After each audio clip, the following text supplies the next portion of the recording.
Bestie, welcome forward to Lion's View. Oh, this morning, cornmeal porridge. There's a coconut tree on the property. So he pulled down the coconut tree, and I'll actually insert it in the video. And he's just blended it up.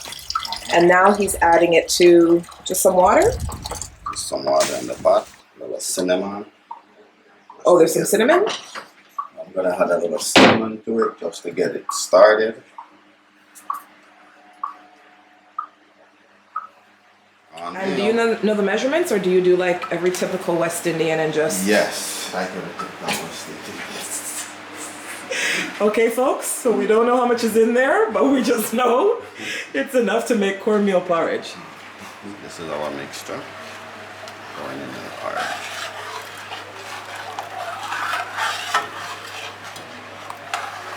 So in there you have cornmeal, you have coconut milk, you have some cinnamon, and you have salt.